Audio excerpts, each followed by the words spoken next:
Welcome to the Into the Wilderness podcast. I am your host, Byron Pace. It is the 21st of August, 2020. Before we jump into the show, a shout out to this week's top tier patrons who include Richard Stevens, Richard McNeil, Ronnie Speakman of rdcontracting.co.uk, Tom McCraith, James Benjamin Normandale, James Marchington, the guys at South Ayrshire Stalking, Josh Starling, Thomas Cameron, and Mark Zabrowski.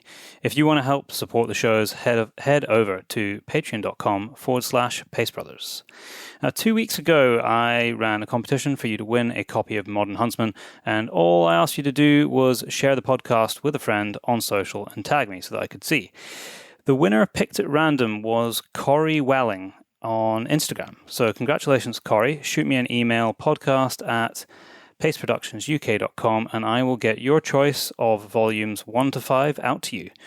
And if you would all like a chance to win your own copy of Modern Huntsman, you can do that simply by heading over to @ByronJPace on Instagram and follow the account.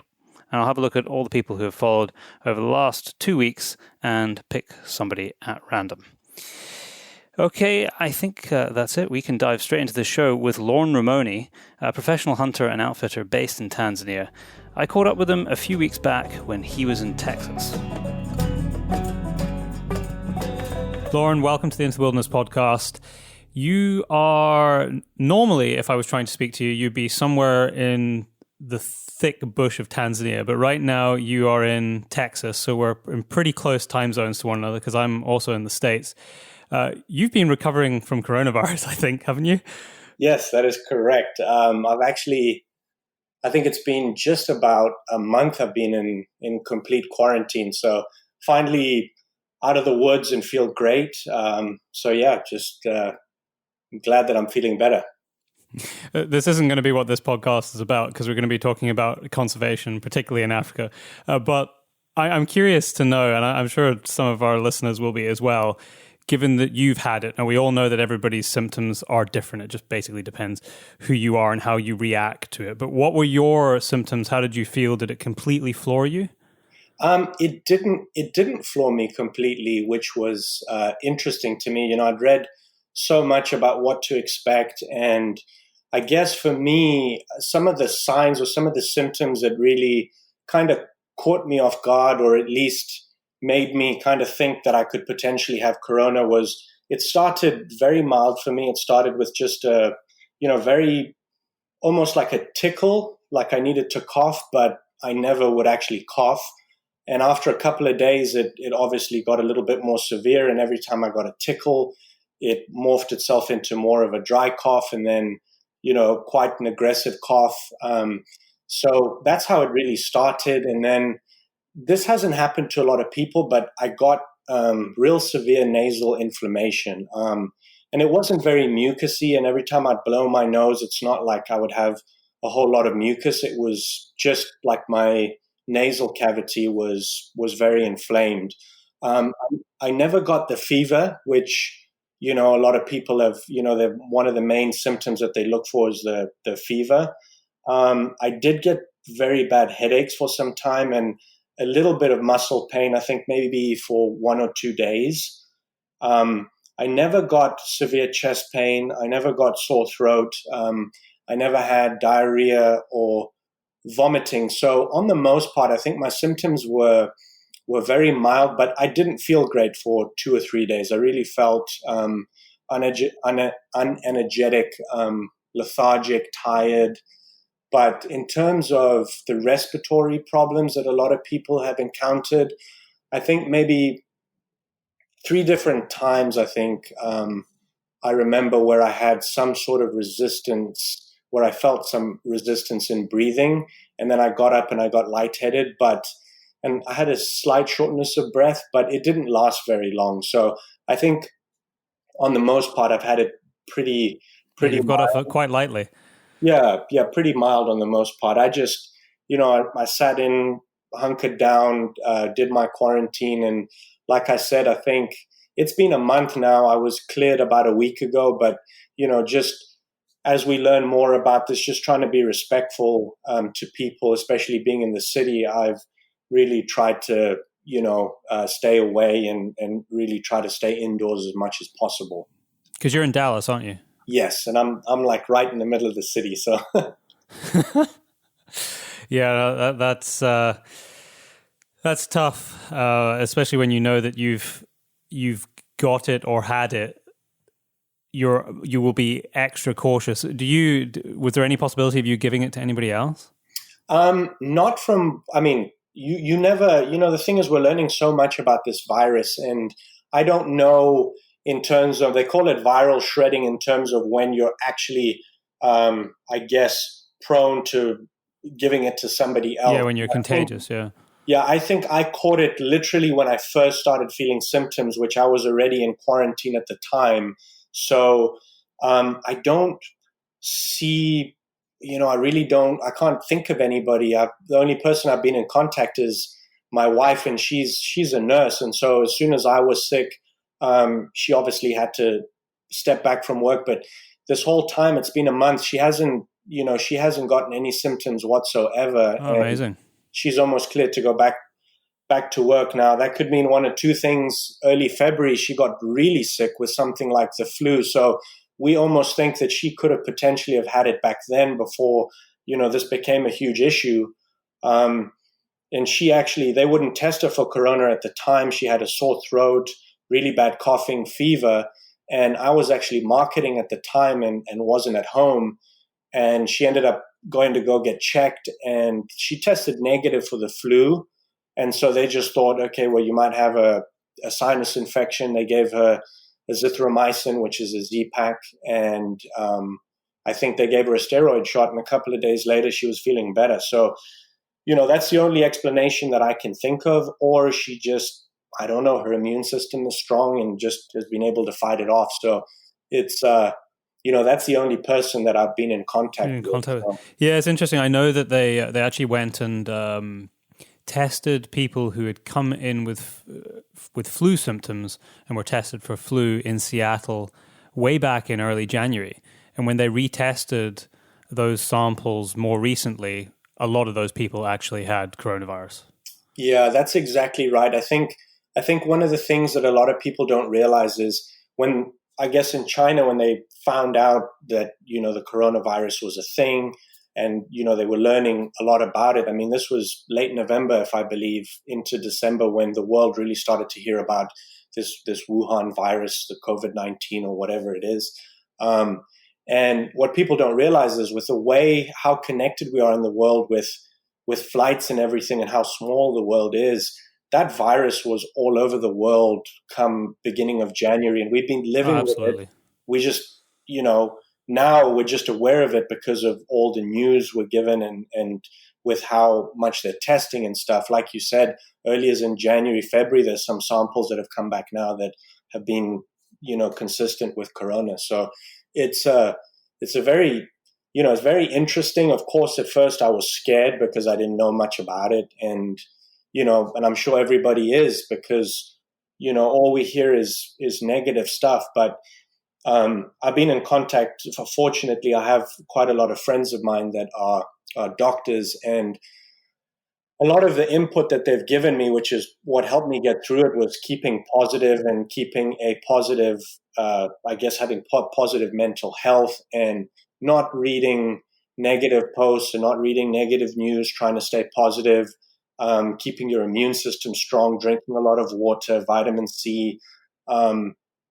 That is the only thing that, as mankind right now, that we have in our favor. Or, there's no vaccine, there's nothing. So the only thing you can really do is keep your immune system strong to fight it. So, that's all I tried to do, even after I got it. And, I've seemed to come out of it fine so far. So, and I think I know at least 20 people, which is more than most. I think once you test positive and you start talking to people, I think people are a lot more okay with telling you what they have, but you're not going to hear much, because people feel each other out and don't really want to tell people that they have it. So I think that's probably the reason why I know a lot more people that have had it and have come through it fine. So, well, I'm glad you're well and better now. I started this by saying this podcast isn't really going to be about coronavirus, but in a funny kind of way, it is. Because we're going to talk about how the current state of the world is affecting conservation, particularly in Africa, where you have an interest and a very in-depth knowledge. But before we get to that, I think it's important that you paint an overarching picture of your family history in Tanzania. I only know little pieces of it myself, so I'm fascinated to really get to grips with how that all started. What generation are you that is carrying on the hunting operations in Africa? So I'm actually fourth. I'm fourth generation. So my great grandfather started. Now, a lot of what people know about hunting in Africa, you got to remember that. In the early days, hunting was different. It wasn't, it was somewhat of a business, but like when you read Hemingway's books and, Salou, you read so much of what hunting was to them. It was experiencing, and it wasn't really a business back then. It was all about expeditions, wasn't it? It was New World, exploring places that people hadn't been, as much as it was about the hunting aspect. Yeah, 100%. And that's really how hunting really started. For as long as we've known and we followed mankind, we've always been hunters by nature. And it's something that in every aspects of our life, even if you don't call yourself a hunter, we do in many different ways. But to go back to my family, like I said, when my great grandfather came out to Africa, it was for that same reason, just like you said. It was to experience, it was to see, it was to feel. And where had he come from? Where was he from before he went there? So he's from Italy. Ah, okay. From Italy, from Milan. And so that's really, when he came to Africa for the first time, that's where his passion for Africa grew, and he introduced my grandfather, Valentino Ramoni, who came to Africa, and he studied medicine and became a doctor. And because of growing up and spending time in Africa, he grew such a passion for it that he wanted to spend the rest of his life there. And so he picked, his father was, very aristocratic, came from a very good family, but his passion was Africa. He knew that, and he took his degree in medicine and started in Kenya. And that's really where it really started. And so he started it as a business, bringing a lot of his friends from, and this was in Kenya. He moved to Kenya, and back then, Kenya was incredible. And now we talk about Kenya, and it's, ever since they stopped hunting in Kenya, they've lost 90% of the wildlife that they had. So, so when your grandfather was there, is that sort of what, 40s, 50s? Yes, that's about right. Yeah, 40s, 50s was when he was there. And it's interesting because a lot of the, wildlife areas that you hear of now in Kenya, which are now national parks like the Masai Mara, my grandfather hunted there. My father, when he was 12 years old, he shot his first lion in Masai Mara. Times were so different back then. Over the course of my life, and as my father grew, all he knew was the bush. He spent all of his time in the bush with his father, and he never had the chance to really go to university, and so he had to make the most of what he had in his situation with his path, with his passion. And so he grew up in Kenya, your father? Yes, he grew up in Kenya with my uncle and my aunt, and later on his mother and my aunt moved back to Italy, and both my uncle and my father stayed and kept their roots in Kenya. And then obviously after Kenya shut down in terms of hunting, they looked elsewhere, and Tanzania obviously was the closest. And, that's where my dad really found his love for Tanzania, and that's where he really decided that's where he wanted to build, and begin his legacy, so to speak.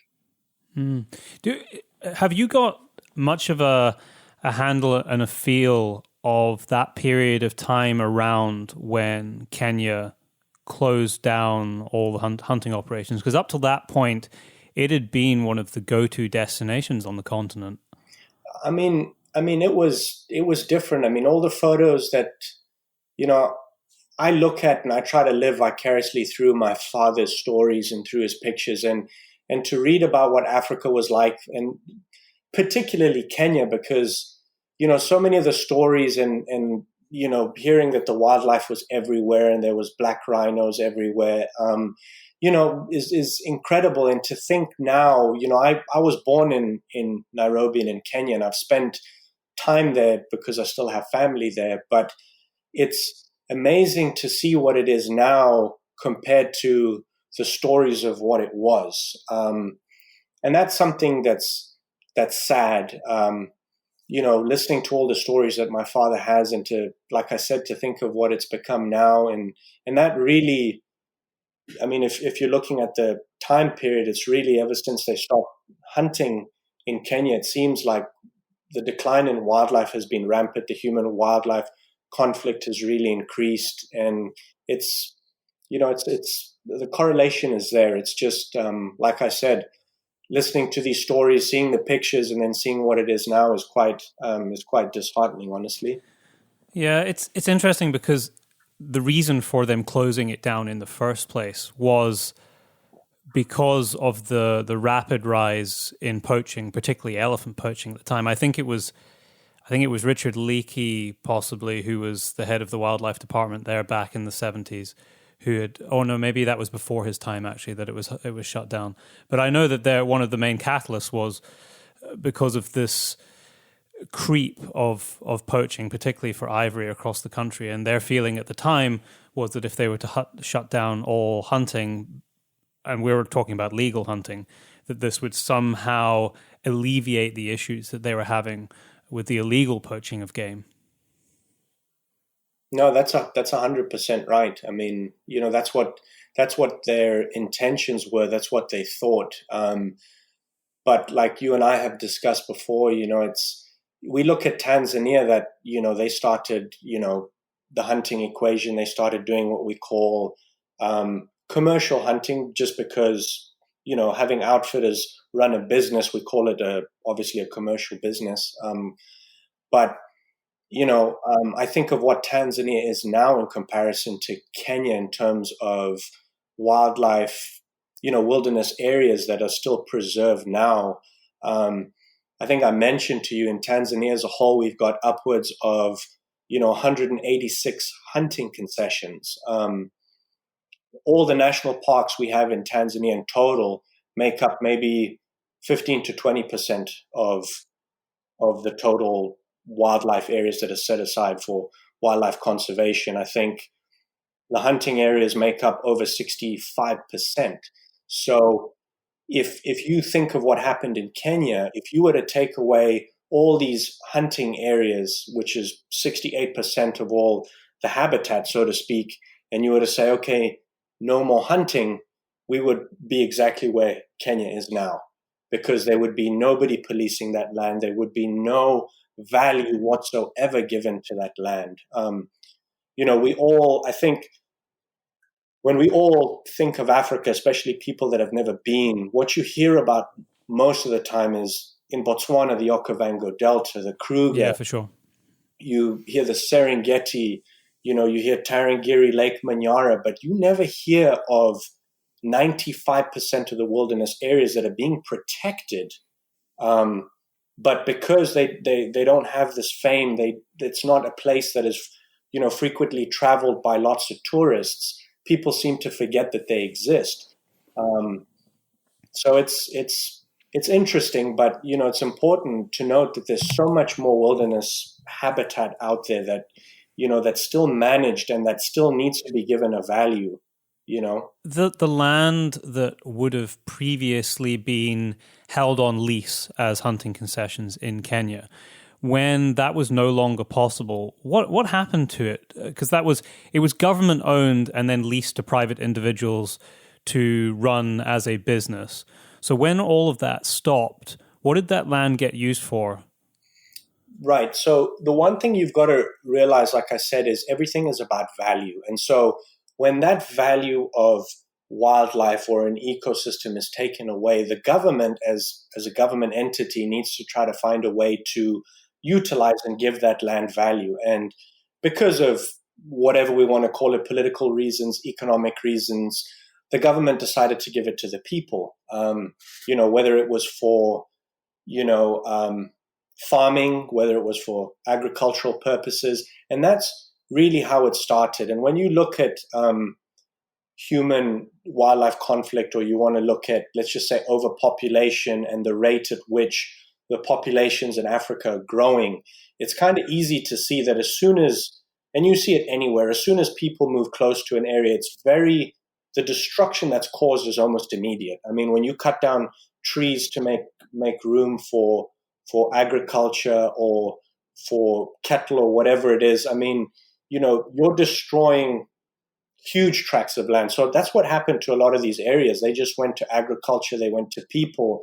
And at that rate, when we talk about conservation, we talk about the total biodiversity. It's not just the wildlife, it's the plants, it's every single aspect of that ecosystem. And, once that has destroyed the trees, I mean, it's almost irreversible at that point. It's years and years and years. And of course, you have to remove the people in order for it to get back to normal. So that's really why and how it happened. My understanding of a lot of the areas that used to be, for want of a better phrase, wilderness areas in Kenya, is that they are now largely populated by vast cattle herds. I think that's very much a cultural thing that most people probably don't understand. I'm not sure if you can expand on that a little bit. Yeah, absolutely. So in particular, obviously a lot of Kenya and most of northern Tanzania, we have the Maasai tribe that are a nomadic tribe. And yeah, I think most people, even if you've never been to Africa, will have a picture of what the Maasai are like in their head, because they've been in a lot of documentaries like Nat Geo docs before. Right. Yeah. So I think most people would be familiar with them. And they were, very traditional, and they still live like they've lived for generations. They haven't changed at all in the way that they live. They live off the land. And the Maasai people as a whole, they're not very destructive in the sense of wildlife. But what they do, because of all their livelihood and their lives revolve around the cattle. That's how it's currency for them, isn't it? Yeah, it's currency. That's exactly. They use it for trade. They use it for milk. They use it for whether it's meat at certain points. But again, they don't really survive off a lot of protein. They don't really eat a lot of their cows because, again, like you said, it's their currency, and they don't really poach a lot. The Maasais themselves, they live, and they're nomadic, so they pretty much go where they please. And in Tanzania, we've got the Maasai, and then we have the Wasukuma. And the Wasukuma, probably in terms of population size, they're probably the largest tribe in all of Tanzania. And they're very similar to the Maasai in the sense that, their currency is cattle. So over the years, between the Maasai and the Wasukuma, the population of cattle in Tanzania has absolutely skyrocketed to the point where they're running out of grazing grounds. There's almost, especially during the dry season and when there's lack of water, they're having to go into national parks. They're having to go into these wildlife areas, game reserves that hunters preserve. And that is a major, major, major issue. And, that sparks a lot of what we call human-wildlife conflict because, the parts we have a large population of Maasai, we have almost no lions left. You might get the odd nomadic lion that comes through, but as you know, that's their currency. And if the cattle get killed by lions, that's where the conflict starts, and they have to eradicate that problem. So, these are all these are the things that are becoming really the major issues in the Africa that we know is human wildlife conflict, the population growth, and then obviously domesticated sense with the cattle. That's also a major issue. Yeah, it's a really hard. It's very, very difficult to try and work out how the inertia of that, the culture and heritage around that, can be changed, and whose place is it to try and shift that? Because quite clearly from the picture that you've painted, that what is happening there, and from the knowledge that I have, it is not only detrimental to the wildlife because of the vast amount of heavy pressure grazing that is going on across these countries, but it will, in the long term, and I know that it's already being seen there, it's detrimental to the indigenous population themselves. Absolutely. Especially over periods of drought when those issues are exacerbated. How is that problem resolved, where there's a respect for the need for indigenous people to gain something from the land that they're from, but at the same time not do it in a way that is detrimental to that landscape, when it's something that is so embedded in the culture and almost part of the fabric of who they are? Right. That's a very complex question, and there's a very complex answer. I'm not necessarily expecting you to be able to answer that, but it's one of those things that I think is important to pose, because what we have in the Western world, I think, being guilty of around the world, whether we look at North America here or whether we look at Africa, is to view conservation as a mechanism where wildlife and ecosystems thrive to the detriment of people. Right. And we've seen that with national parks around the world, where the idea of creating these parks and reserves and national parks, or whatever title they've been given, and depending on the country, is first to remove people from it. Right. And the question you posed is interesting, because, like you said, a lot of the way that they live is traditional, and whether it's us as hunters or the government, we all try to work together to find the perfect, what we call perfect balance. Everything is about balance and equilibrium, and it's difficult because, like I said, the population of cattle is increasing, the amount of Maasais is increasing, the amount of wilderness area is decreasing. So a lot of the places that are rich with resources, the cattle finish all the feed. There's overgrazing, there's erosion, there's no more food, and they move. And so eventually they move into these game reserves. Now, a lot of what we do through the hunting equation is we work with the communities, and with the Maasais in particular, just because of their traditions and the way that they live. And a lot of it is educating them the importance of preserving these wilderness areas. But at the same time, you have to provide value. They have to get a value out of what we are doing there. You can't just tell somebody, look, you can't come into this wildlife preserve because you guys are going to reap the resources, A, B, C, D. It just doesn't work that way. They have to see how they benefit from the equation. So, a lot of what we do is based around what we call community development, which is building dams, which is something that they can obviously use outside of the preserves. Building churches, building schools, hospital dispensaries, distributing mosquito nets. One of our biggest foundations is our wheelchair distribution, because there's obviously a lot of people that don't have wheelchairs and medical supplies. So everything that we do runs around the community, because these are the people that depend on this land. And so you're trying to find the perfect balance of saying, hey, we need to protect the wildlife, but we also need to keep in mind that these are the people that depend on this land. And like I said, everything is a symbiotic relationship. We need to work together if like everywhere in the world, if we are going to have a future and we're going to preserve what needs to be preserved. So just to take a step back, because I want to make sure it's very clear in people's minds as to how this works. So we're talking about Tanzania here now, Yes. where most of your operations are. So the government put up for lease areas which we refer to as concessions, and then you as an outfitter or any other private individual or business, I'm assuming, bid for those leases, those concessions?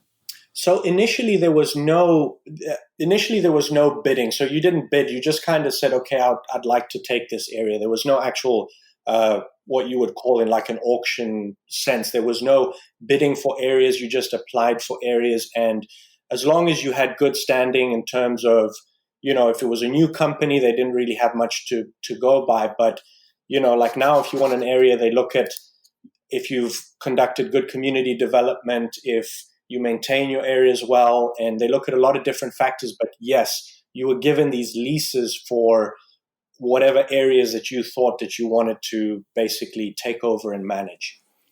And these areas are, it's only a temporary, it's temporary ownership for the resources because the land is still owned by the government. Is that correct? Yes, that's absolutely right. So nothing is actually owned by the outfitters. We basically just lease the land. The wildlife belongs, all of the resources themselves belong to the government. So there actually is nothing that we actually own. We just come in to manage that ecosystem, so to speak. Okay. And so I suppose from the government's point of view, this is their way of maximizing the economic value while at the same time benefiting the people who live there.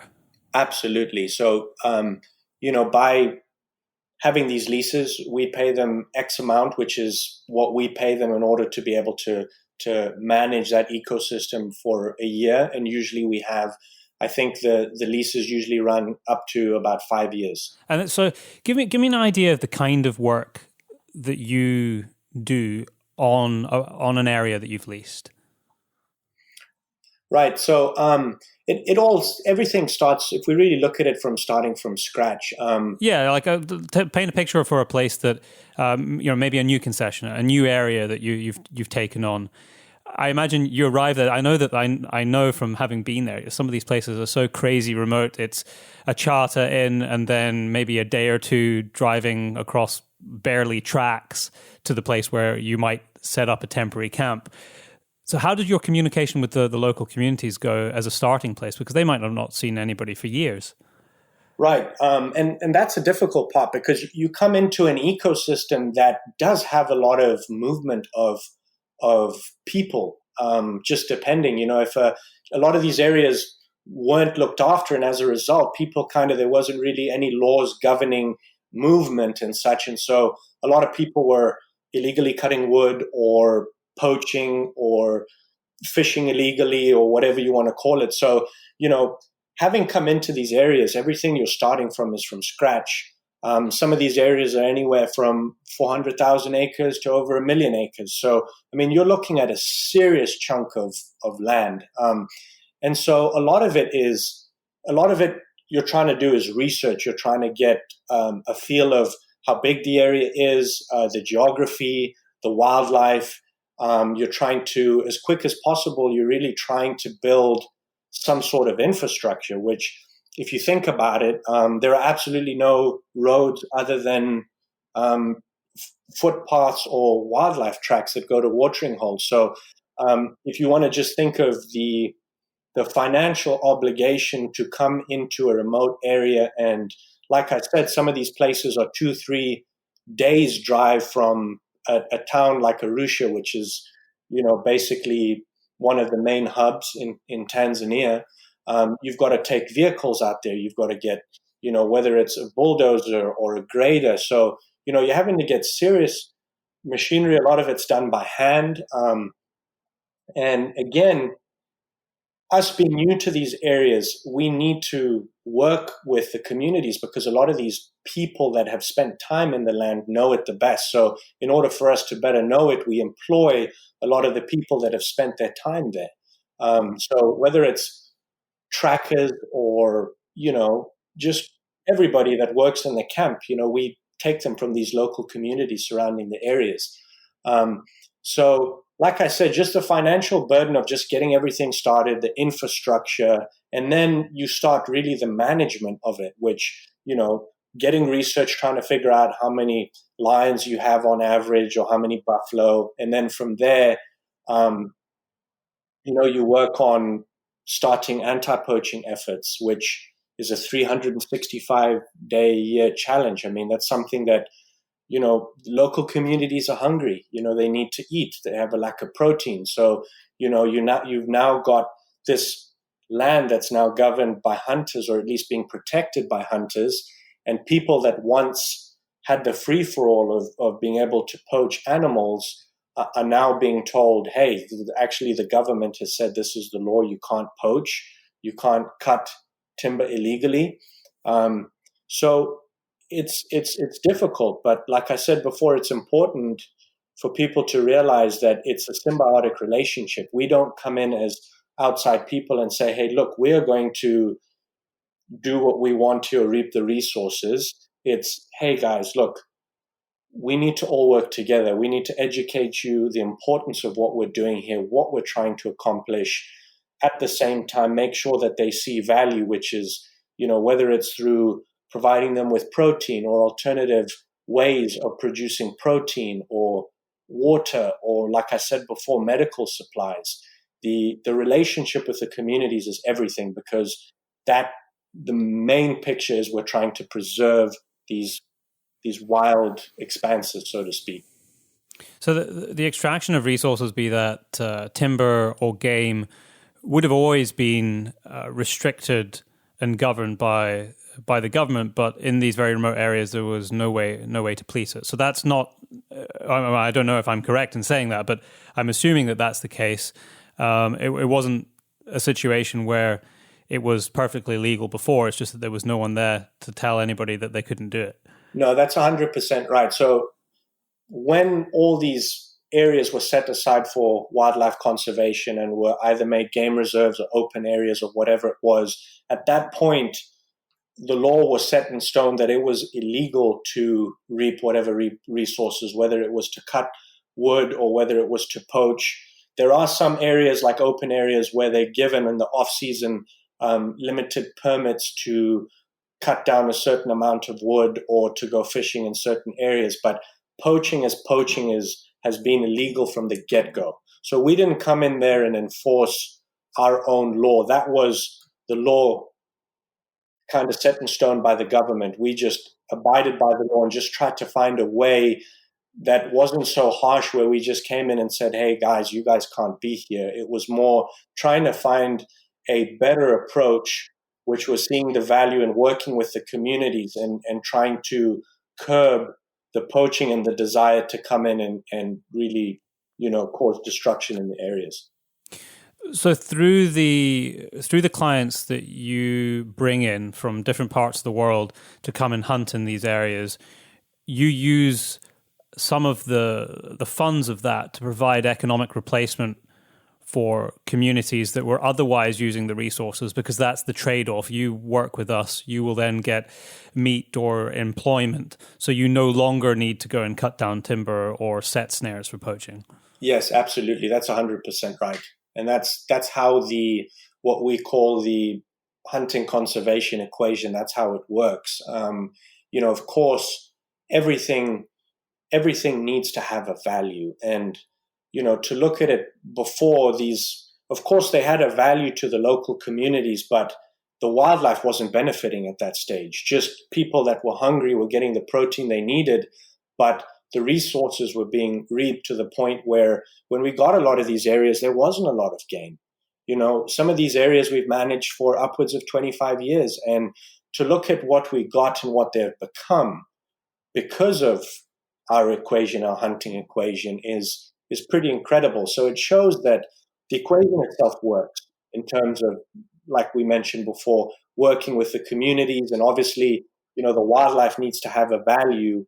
We need to have some way of bringing monetary value into these areas in order to be able to pay for the anti-poaching efforts, for the community development efforts. And And so we really have seen that the equation has been very, very successful in Tanzania.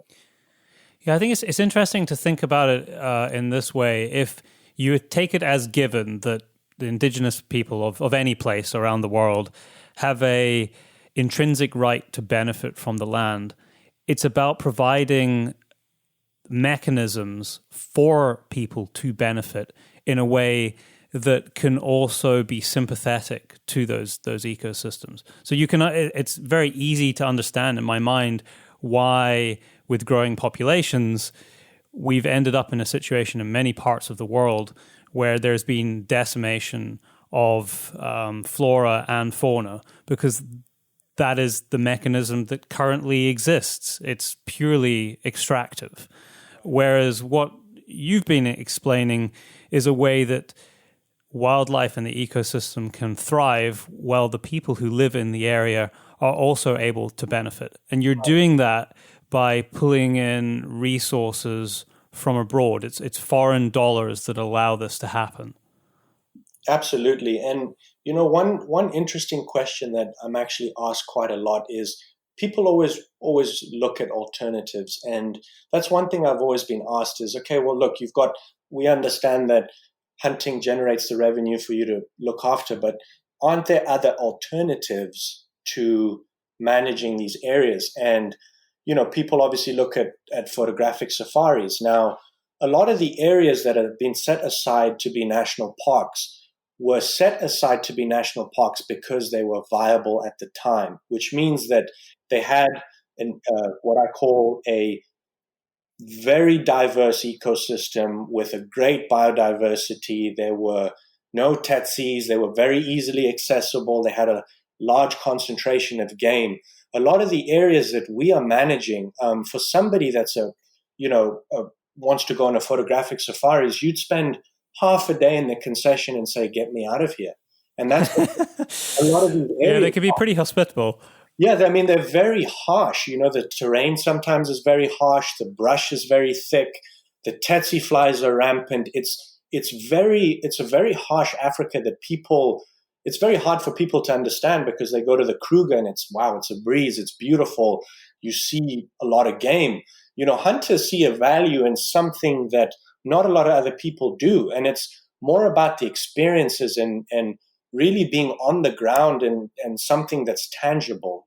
People can go out and see, some of our hunters can go out in a day and see a handful of animals and they're happy because they've experienced. Whereas, photographic safaris, people are so used to, not being bitten by tetsis. You're confined to the car, but you get to see lions every day. You get to see leopards every day. And that's really not the reality of all these other areas.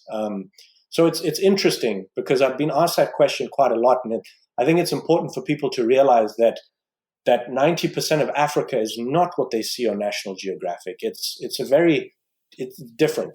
I think it's important to point out that I can't think of a single outfitter that I know who would say that photographic tourism doesn't have a place. Like it's a very important component of conservation. Oh, absolutely. Absolutely. And that's not what you're saying. No, not at all.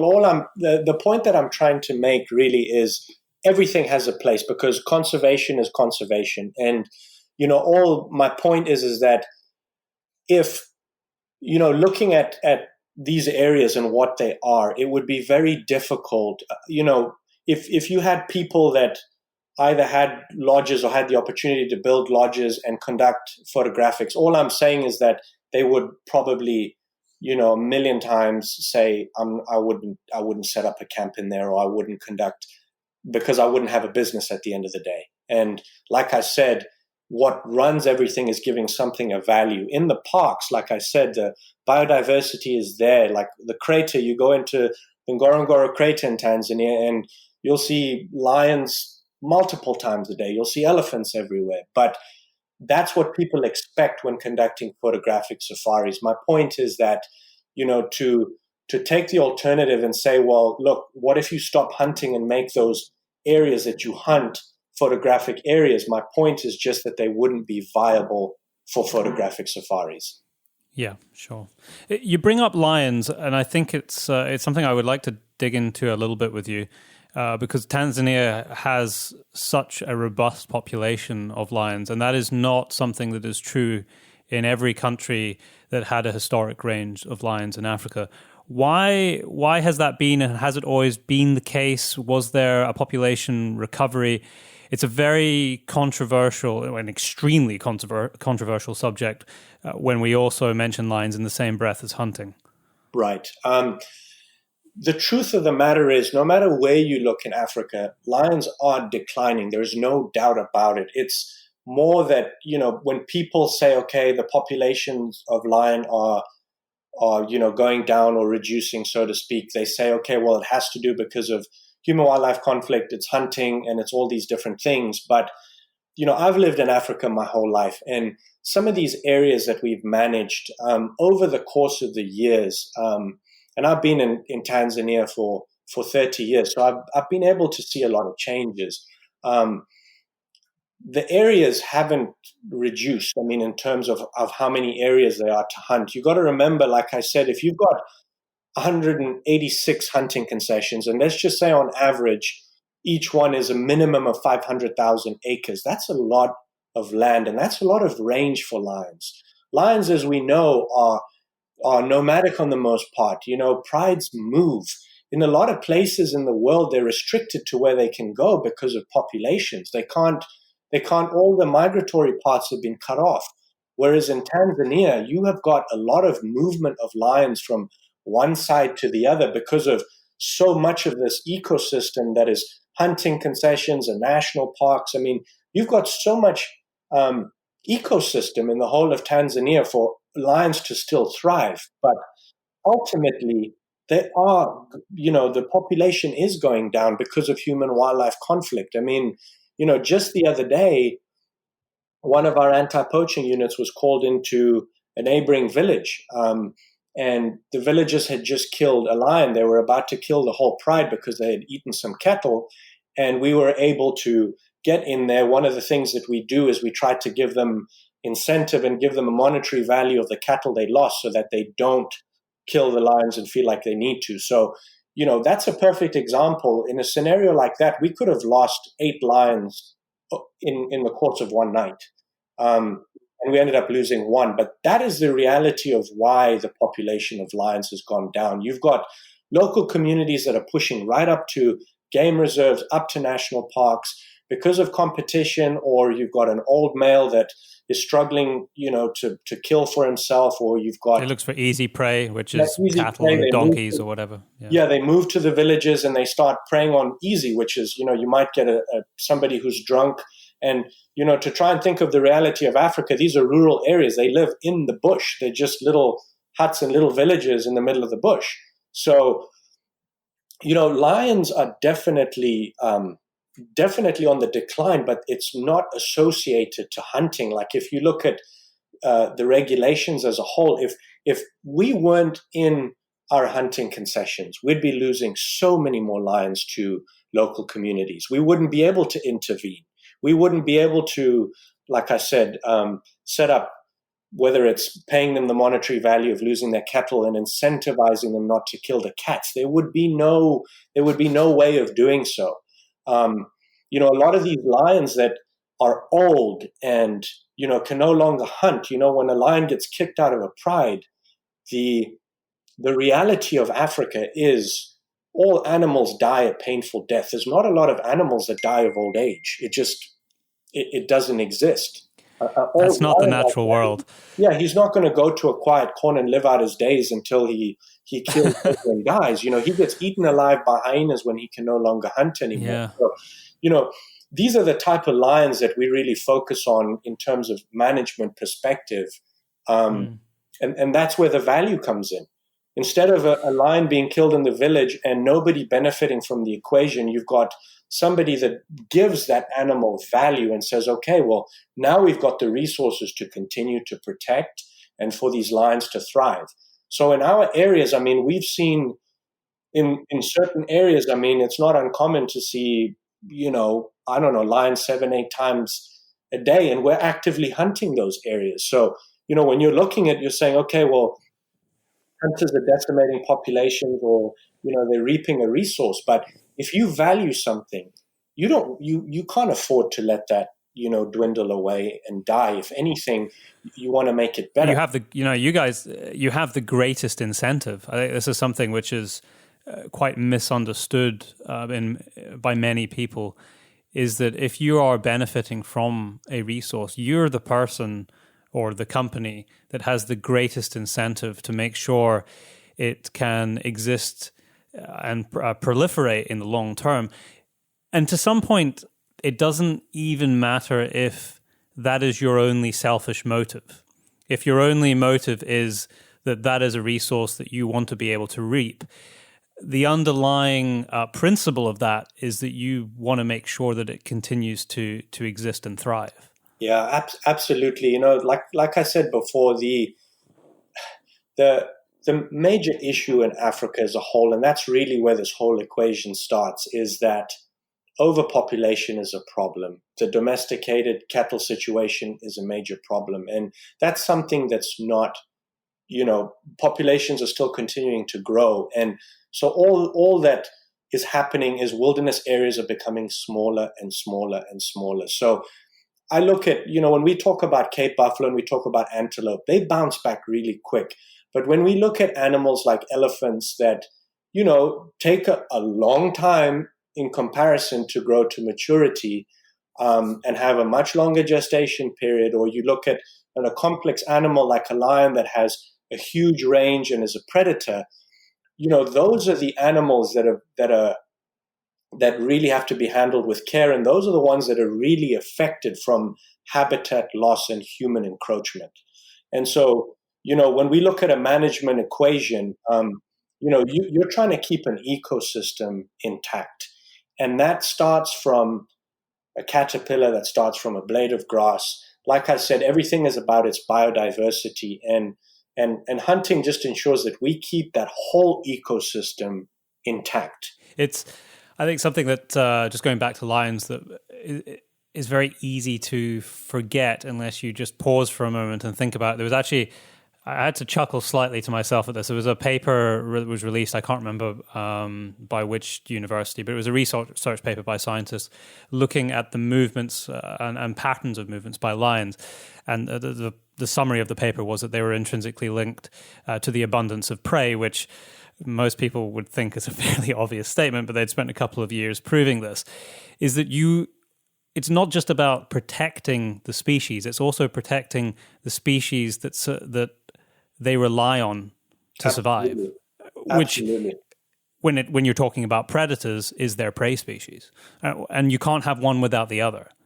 No, absolutely. And that's, when we look at why is wood cutting illegal in these game reserves? Why is fishing illegal in these areas? Because, again, a tree is extremely crucial. As you know, we know some of these hardwoods that are cut down, we know how many years it takes for them to grow to the size at which they're getting cut, when they're finally getting cut down, some of them 100 years, 120, 140 years. So we know that the good thing about wildlife, and that's why I tell people a lot of times, the wood cutting and the deforestation sometimes is a lot worse, because that is the ecosystem that they depend on, that the prey, that the predators, that everything depends on.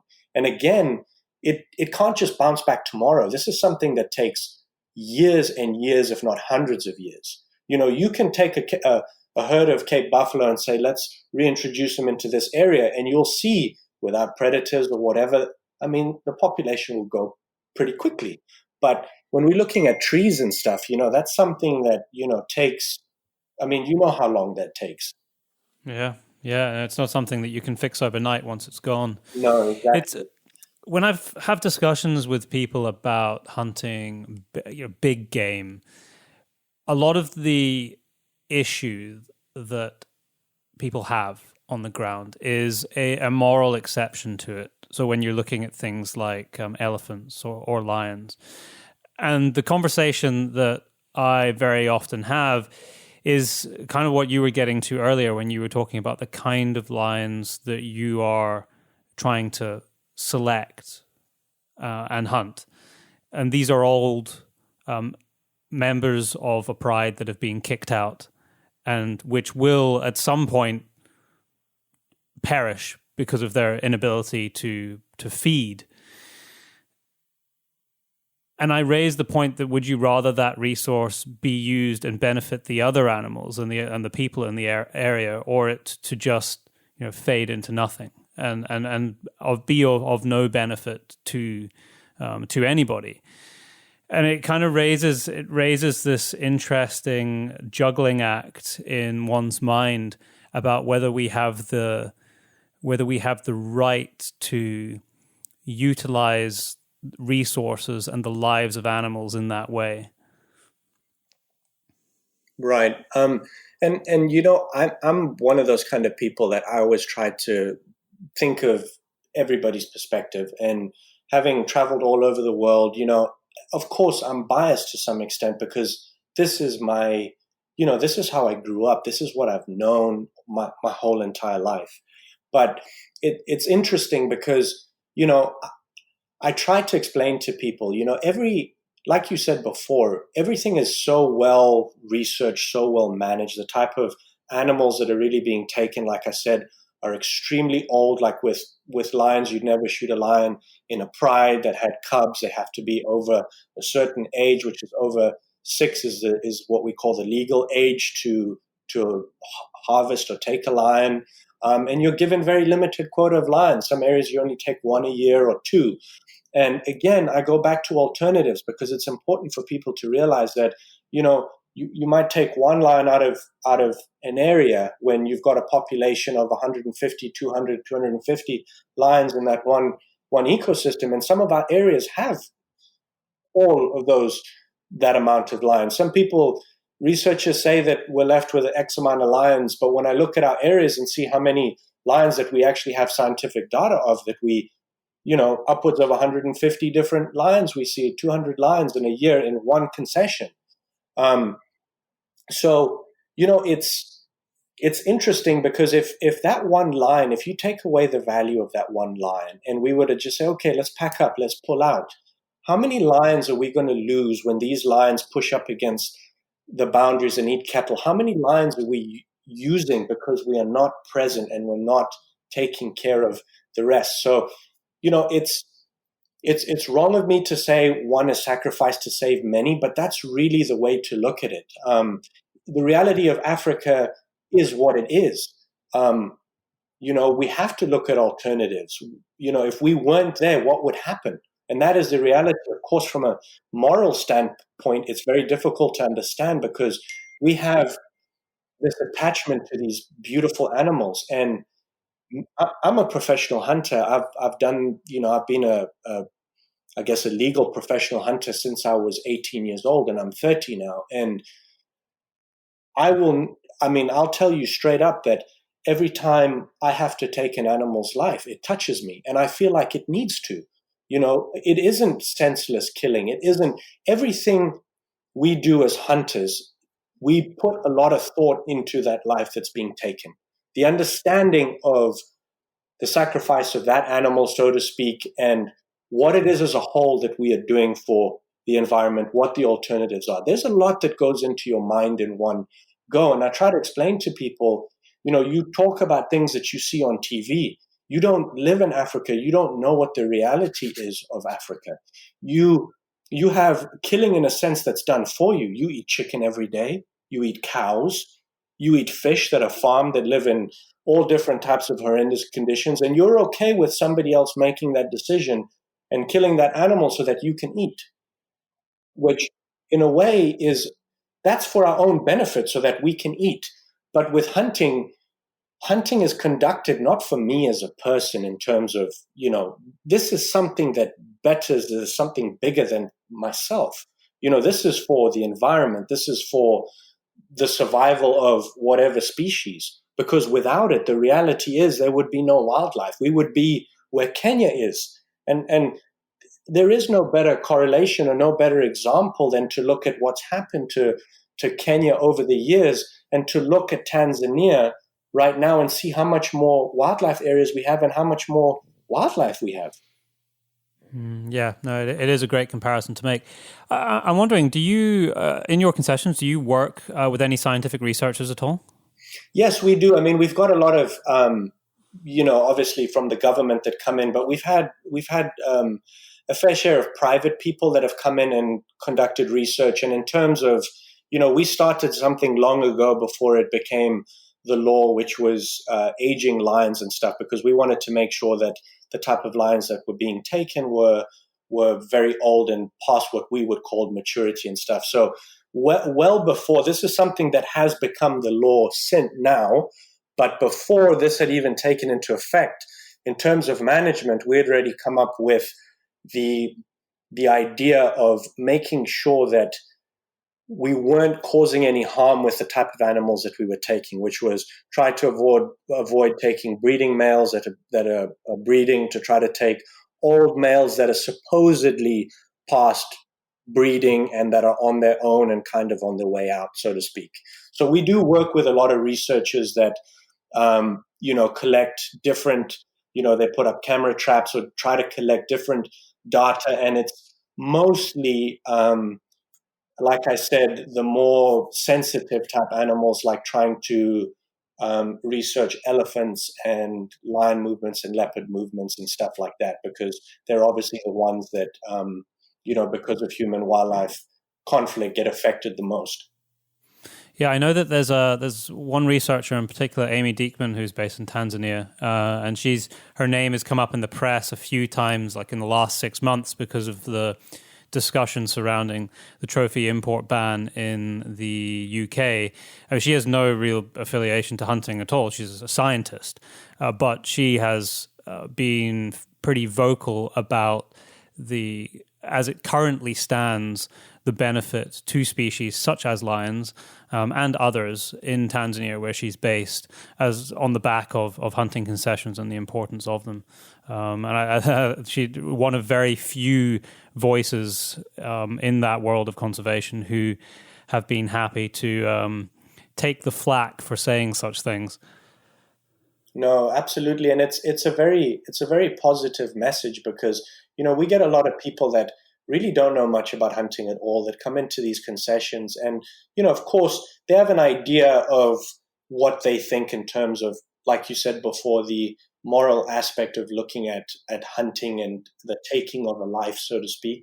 But what's interesting is what they learn along the way, and the reality of what it is unlike anything that they expect. They expect to go into an area that's somewhat like a national park where they see lots of game and stuff.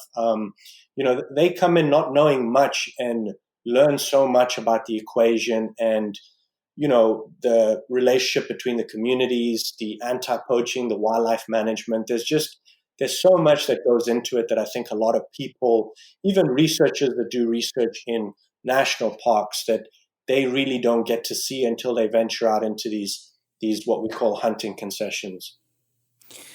I think something else that has been brought up recently, and we've seen it in speeches by the president of Botswana and some of the press releases out of Namibia, Zimbabwe as well, possibly, is this idea that there is an imposition from the rest of the world about how African countries should manage their wildlife, when places like Namibia and Botswana and Tanzania have done so very successfully in the last few decades in comparison to some other countries like Kenya. What do you to say to that? Because we're very quick sitting in our nice houses in North America or in Europe to impose our opinion about how somewhere far away, a long way from any kind of urban hub, should be managing wildlife that they maybe have never seen before. I think, honestly, I think it's very unfair to dictate how other people should be living their lives based off a moral compass or based off how you feel about something. We live in such a misunderstood world where nothing really makes sense anymore. The world that we used to live in and the world we live in now is so different. It's so complex. It's not black and white. There's so much to it. And what people see of Africa, which is photographic areas, national parks, it obviously draws people close to it, and they obviously get an emotional attachment to it, but they don't realize that that isn't really the reality of 90% of the rest of Africa. They don't get to see the local communities that benefit from a hunting equation. All the people, we employ over 150 people, and if you look at the minimum, each of those people has at least 10 other people, family members that depend on that income. So forget our company. That's just one company. You have all these hunting companies all throughout Africa that all have that same scenario. These are all local communities that a lot of these people didn't go to school. They don't have an education. Their skill set as a tracker is only really utilized in the bush in hunting. You can't take somebody like that hasn't been educated and put them in the real world. So for us to kind of dictate and say, well, just because we feel like, hunting is wrong and, they don't like the idea of it, is not to say that it isn't what the people of Africa want. And again, you look at Botswana. The president of Botswana said, these the people want it open. This isn't just us as a government. We have people that are getting killed by elephants, people's crops that they depend on that are getting raided. People aren't getting the protein. And this was after a closure of hunting for a period of time. The people weren't benefiting anymore. The government wasn't benefiting. A lot of the areas were being destroyed, apart from the ones that were really rich in the Okavango Delta. But all the other areas that didn't have that same sort of biodiversity were not really being taken care of. So you have to listen to what people of that country want. How are they benefiting? This isn't just about how I feel, how you feel. And like you said, a lot of people sit in the comfort of their homes. I live in Africa. I live and breathe it. I see it. I've lived the trackers that I have worked with. I grew up with. They're my brothers. And all of them tell me all the time, especially with the situation we're going through right now. Trackers are saying, well, we don't know what we're going to do. We can't survive without you. And these are part of our family. It's part of so much more of a bigger equation that you can't just say because I feel a certain way, that means that there shouldn't be any hunting. We have to look at facts. We have to look at research. You have to look at what people want and really what people need and what's the best for that country. Yeah, I want to get to the current global pandemic and how that's affecting which I'm going to just in a moment. But I just wanted to add to that I think there's a global responsibility to make sure that whatever country we're talking about, that there is that the practices that are in place when it comes to conservation are working, and that we can see that what is being put in place is going to help those ecosystems and the species which live in them survive into the future for next generations. But if countries around the world are able to prove that they are doing a good job when it comes to the conservation of the different biomes and ecosystems that fall within their countries, then the actual practices that they employ to be able to achieve that should be determined within those countries because they understand them most. And I think that this is a difficult balancing act for people to kind of wrestle with, is that we all collectively on the planet have a responsibility for the long-term conservation of the species and the land and the habitat that these species rely on. But on the level of management within countries, there needs to be a trust that the people in those countries and the governments and the organizations that work within them will understand them better than you will half a planet away. And I think that's the balance there. We all rightly should be concerned about long-term conservation, but shouldn't jump to conclusions so quickly when we maybe don't agree with the practices, if we can see that the benefits are positive. And before we change anything, we need to hold the status quo so that we can fully understand the implications of what change means. And that's the very base of scientific principle when it comes to altering current practices. No, absolutely. You know, and it's interesting because, you know, a lot of what we've given value, so to speak, a lot of these areas, it's like I mentioned to you earlier, some of these areas we've managed for upwards of 20 years. I want you to think of the economy, for instance. You can see what's happening to the economy right now. That's, you know, the correlation is very similar in Africa in terms of these areas. You've got an area that's like a strong economy, and then all of a sudden, because of an issue like COVID-19, the economy's been completely crippled. And an area that's been managed for 20 years that's now strong, without management, without anti-poaching, is exactly like the economy. It just breaks down. It shuts down. And it will take years and years and years to try to get back what can be lost within a couple of months. And as most outfitters in Africa, that is our biggest fear with this COVID-19. It's not about the monetary value of running a business. I could care less about how much money I put in my pocket. It's not about that. It's about the blood, sweat, and tears that we poured into these areas, that the relationships that we've developed with these communities over 15, 20 years, the things we've built, you know, the progress that we've had in these areas. And if there's no monetary value coming in, if there aren't people actively coming this year to hunt in Tanzania, where do we get that money to basically pay the local communities or do all the charitable things that we do that actually stops those local communities from coming in and reaping the resources? So, you know, that's where it all starts. But, you know, that's everybody's concern. Is what people don't realize is that everything can be reversed within just a couple of months of us not being operational. So, you know, this really is the biggest test that we've ever been faced with, because we're in a position where a lot of people, where there's no revenue coming in, absolutely no revenue.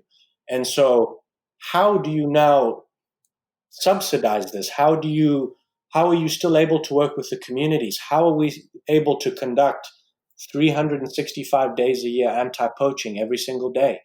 You know, we've got vehicles breaking down, we've got people's salaries, and we manage 9 concessions. So it's a huge financial undertaking and a huge responsibility. And that's really the hardest aspect of what we're going through right now. What have your conversations been like with clients who were due to be coming out in the next few months? Or when does your hunting season really get underway? So Tanzania's hunting season is from July 1st to the end of December. So we've got pretty much a 6-month hunting season. So we haven't started actively hunting yet. So a lot of our clients, knowing the burden that we have in the sense of how many people depend on us in terms of employment, in terms of community, in terms of anti-poaching, a lot of them really believe in what they're a part of and feel so much a part of this equation that they're like, look, we know we're going through a hard time right now, but we're in this together. You know, we're afraid. Yes, we know this, but hey, if we can come, we're coming, because we know that, you know, this is something that's so much, you know, bigger than ourselves. But at the same time, it's not really about how they feel. Are they actually physically going to be able to leave the country? You know, nobody knows what the regulations are going to be within 2 or 3 months of what travel is going to be like. So it's so difficult to depict, but what's really been promising is how the community has come together and people really kind of understand the position that we're in and how important this time is for us to really come together and really be there for one another.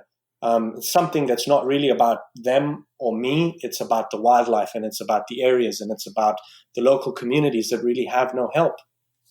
This was something that came up a couple of weeks ago when I was doing a podcast with Levison Wood. He just recently wrote a book that chronicles the history, the rise and fall of elephant populations in Africa. Nothing really to do with hunting at all, although I did ask, he spent a lot of time in the Delta, and I did ask him about what his feeling was from conversations of people in Botswana in particular, and what they felt about hunting, and which, unsurprisingly, it'll be very unsurprising for you to hear, the people of Botswana were very supportive of reopening hunting.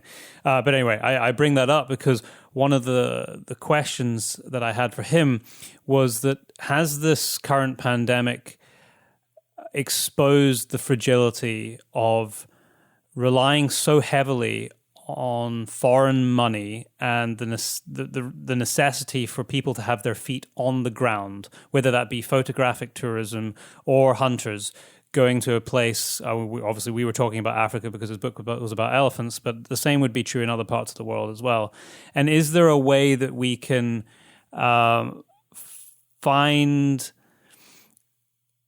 other funding from other places that don't expose us in the same way? Because as you've clearly pointed out now, if it's not possible for people to travel this year, that means even with the best will in the world, so say none of those clients all those clients say, you know what, let's just move that date to 2021. That doesn't change the fact that all of those hunts now have to take place a year later. So you're holding on to that money, but you're now got a whole year's gap because you can't have double the amount of people hunting in a year. There's a limit to how many people you can host, and to the limit to the amount of animals that can be hunted in a single year. Is there a way that we can reduce the reliance on foreign money now that it has been very clearly exposed how fragile that system is? I think it's difficult, especially from a hunting standpoint, because, as you know, like the word, anytime you hear the word hunting, how many people, even if you were to put a foundation together, so to speak, and build a portfolio around there and try to show people what it is that you've accomplished, what you do, what depends on, the revenue that's generated, so to speak. How many people that don't agree with hunting do you think would be into, helping? And the point that I'm trying to make is that, conservation is completely split. You've got photographic and then you've got hunting, and hunting is obviously a much smaller community on the whole. We as hunters are very open to photographics because, of course, conservation is conservation to us. And so we get it, but it's usually frowned upon the other, looking from an anti-hunter's standpoint. And so to answer your question, to try to not be so reliant is difficult because the revenue is needed. It has to come from somewhere. And with hunters, they're happy to put the value because of the experience that they experience when they come out on a safari, so to speak. And so they feel a part of everything. They see it. They see, the protein that's given to the villagers. They're a part of visiting the schools.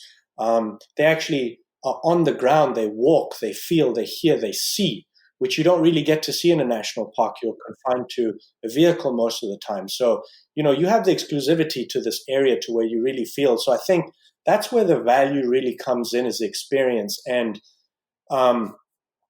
without having that experience, it's very difficult to kind of go outside of the hunting pool and say, well, where can we subsidize the money, the revenue? Where's it going to come from? And that's the most difficult part because it is needed. There's no ways, even national parks can't, they're not sustainable without constant cash flow coming in, which is... No, they're not. No. Tourists coming in, it's all the same. Without revenue, these national parks, they can't maintain the roads. They can't pay the rangers. They can't protect those resources that they're set out to protect. So it's a very complex and very difficult for me to answer because I've really thought about it hard, and it's like I said, it's difficult. Where else would that money? Yeah, how do you replace that economic value? Yeah, you need. I don't know whether in the future maybe we need to have sort of fluid systems in place where, I mean, this is such an unusual circumstance that we find ourselves in right now, but where there can be systems that allow local community to benefit from, so say food is a daily need. So whether that's the ability to harvest in a regulated way a number of game of certain species in an area in order to compensate for the fact that now there's reduced employment in the area because you're not able to operate because there isn't foreign clients coming in. It was just something that was running through my head, is how do you put how do you create circumstances for local communities where they can still benefit but it not be detrimental to those ecosystems and the species without actually having the cash in your hand from another country? Yeah, and you see that is part of the problem. I mean, realistically, we know what the reality of Africa is. To try to impose something like that, so to speak, even if the government says, okay, we'll start saying, okay, per family can take, A, B, C, D animal, and it's going to cost them this much to get a permit or whatever it is. Or even, people don't realize how many local communities there are that neighbor these areas. The ecosystems are fragile. How do you now monitor each individual that comes in there and takes an animal? You've gone from, maybe taking a maximum of, let's just call it 50 animals in a concession a year, to now, trying to feed thousands of people. That's thousands of animals. The maths doesn't work. It doesn't. It's not viable. It doesn't work. It would create chaos. And how could we monitor it? We don't have the money to protect those resources anymore. So it's basically a free for all, and who comes in, and that's my whole point was, without us being there in these areas, what's taken us years of management, years to get these populations of animals back to where they should be in a healthy ecosystem, that can be undone within less than 2 or 3 months. You've completely devastated an ecosystem. And I know that sounds extreme, but that is the reality of these areas and, the situation that we're facing. So they're really, for us, without having that economic engine, without having money coming in, it's impossible. I mean, like I said, even with photographics, it's the same thing. What is going to maintain these areas? Like in Tanzania right now, there's absolutely no commercial flights coming in. Obviously, nobody's even thinking of photographics, but now you've got all these vulnerable photographic areas that need to be maintained. They need to pay the rangers. They've got their own anti-poaching. They've got, infrastructure that they need to take care of. Who's paying for this? Where's the money coming from? A government that relies so heavily on the economic value of tourism, because it's one of the biggest industries in Tanzania, how are they going to subsidize it? They can't. So, we face ourselves in a very, very, this is a very fragile situation that we're in as a whole. Lorne, this has been a very insightful and intriguing conversation, and I think it really will open people's eyes to what's involved in managing these vast areas in very remote and rural locations in Africa. It's like you say, it is a complicated system, and there is not one answer. It's a lot of moving parts. And I really wish you guys and all the other outfitters and all the people who live in these remote rural places the best of luck in the next couple of months as we hopefully pull ourselves out of this global lockdown, because I know it's going to be incredibly challenging.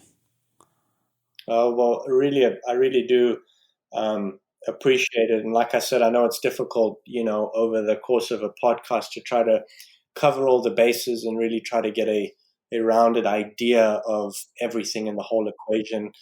like you said, it's very complex, and it's not something that everybody would understand right off the bat. And as hunters, it's never, like for me anyways, I never tried to convert or impose my way of life on people. I just try to give people the facts. I try to educate them and just show them that maybe if they're open-minded, that there is a place for it, that the reality of Africa is very different. And at the end of the day, what we're trying to accomplish is really the same thing. All we want is to preserve our world, our ecosystems, the few wild places that we have left, because that really is, the most natural, the most beautiful thing that we have left on Earth, that we're really trying to keep, that we as humans really haven't interfered with and haven't destroyed. So, like I said, I really appreciate you reaching out, and thank you so much.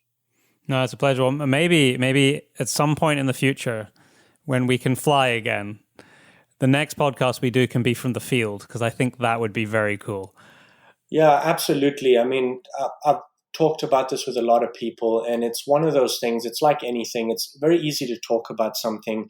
It's very easy to write something down, but the visual aspect of things is extremely important for people to really understand things and see what's really happening. And, just to put, all the narrative that everything that we've talked about today is put an image behind it, put film behind it, and for people to really see that, look, actions speak louder than words. This is really what's happening. This is the dynamic. And I really look forward to it and hope that, sooner rather than later, we can get to that point, so that we can get out there and experience it and really share it with the world.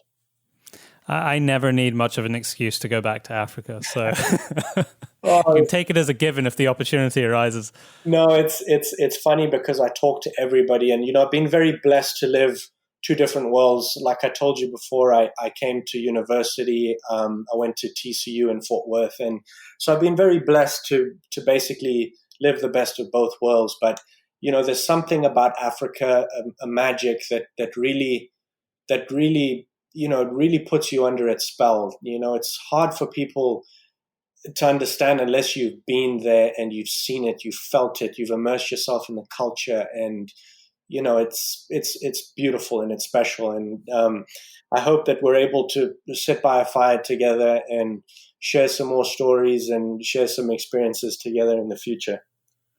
Yeah, absolutely. I was just about to sign off, and I just had this final thought because Peter Beard just passed away, or he was found dead, sadly, a couple of days ago. And I wondered, was he someone who ever came through your camps? Do you know?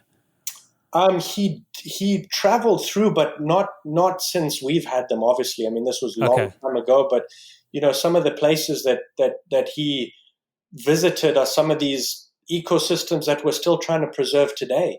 So a lot of what he saw then, we imagine that we're seeing some of what he saw, and a lot of people, conservationists all across the world. I mean, it's been a huge loss to lose somebody like Peter Beard, having seen the world in the way and captured it in such a way, and really told his own story with his stories of Africa through his images. And he's somebody that, I don't think anybody is going to forget.